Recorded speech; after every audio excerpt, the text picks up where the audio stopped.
श्री शिवाय नमस्तुभ्यम। दोस्तों, सावन का महीना चल रहा है।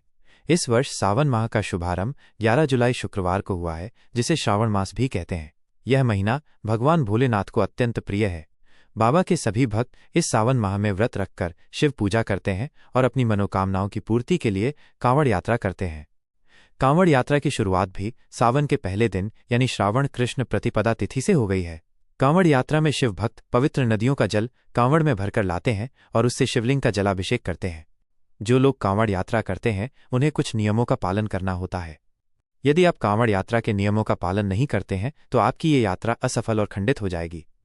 राज्य सरकारों की तरफ से भी कांवड़ यात्रा के नियम बनाए गए हैं, लेकिन हम आपको कांवड़ यात्रा के लिए धार्मिक नियमों के बारे में बता रहे हैं। भक्तों, इस साल कांवड़ यात्रा 11 जुलाई से शुरू हुई है और 23 जुलाई को सावन शिवरात्रि के समापन के साथ ही खत्म होगी। हालांकि झारखंड के देवघर में कांवड़ यात्रा पूरे सावन चलती है। कांवड़ यात्रा के लिए कांवड़ यात्रा की सामग्री भी होनी चाहिए। आइए इस वीडियो में हम जानते हैं कांवड़ यात्रा के नियमों के बारे में। पहला नियम। भक्तों, कांवड़ यात्रा देवों के देव महादेव में आस्था का प्रतीक है। जो लोग कांवड़ यात्रा करते हैं उन्हें अपने मन में शिव भक्ति रखनी चाहिए। साथ ही जब से कांवड़ यात्रा प्रारंभ होती है तब से लेकर शिवलिंग के जलाभिषेक होने तक मन, वचन और कर्म को शुद्ध रखें। दूसरा नियम। यदि आप कांवड़ यात्रा के लिए स्वयं को पवित्र नहीं रखते हैं तो ये यात्रा पूर्ण नहीं होगी। पवित्रता का अर्थ शारीरिक और मानसिक दोनों ही है। आप स्वयं के लिए अच्छे विचार लेकर कांवड़ यात्रा करें और दूसरों के प्रति घृणा की भावना न रखें। ऐसी कांवड़ यात्रा करने से आपको कोई फल नहीं मिलेगा। तीसरा नियम। जब आप कांवड़ यात्रा के समय बीच में किसी स्थान पर पेशाब या शौच के लिए रुकते हैं तो कांवड़ को जमीन पर नहीं रखना चाहिए। आप कांवड़ को पेड़ पर, लकड़ी पर या लोहे के बने स्टैंड पर रख सकते हैं। चौथा नियम। कांवड़ यात्रा के बीच यदि आप लघु शंका आदि करते हैं तो एक छोटी बोतल में गंगाजल साथ रखें। लघु शंका के बाद गंगाजल से स्वयं को पवित्र करें, फिर आगे की कांवड़ यात्रा प्रारंभ करें। यदि संभव हो तो स्नान भी कर सकते हैं। पांचवा नियम। कांवड़ यात्रा करने वाले भक्तों को यात्रा के बीच में प्याज, लहसुन, मांस, मदिरा, बीड़ी, सिगरेट आदि का सेवन नहीं करना चाहिए। पूरे सावन माह में तामसिक वस्तुओं का सेवन वर्जित होता है। छठा नियम।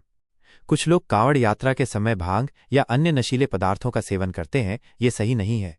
माना जाता है कि भगवान शिव शंकर ने इस सृष्टि की रक्षा के लिए विष पान किया था, जिससे उनके शरीर में जलन होने लगी थी। उनको शीतलता प्रदान करने के लिए जलाभिषेक किया गया था। सातवां नियम। कांवड़ यात्रा करने वाले लोगों को मन में किसी प्रकार की गलत भावना नहीं लानी चाहिए।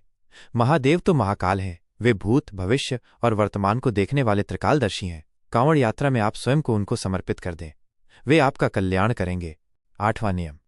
कांवड़ यात्रा के दौरान भक्तों को भगवान शिव के नाम का भजन करना चाहिए। उनके नाम का जाप करें। भगवान शिव शंभु आपका बेड़ा पार लगाएंगे। नौवां नियम। भगवान शिव को पशुपतिनाथ कहा जाता है, जो नेपाल के काठमांडू में स्थित है। वे सभी जीवों के नाथ हैं।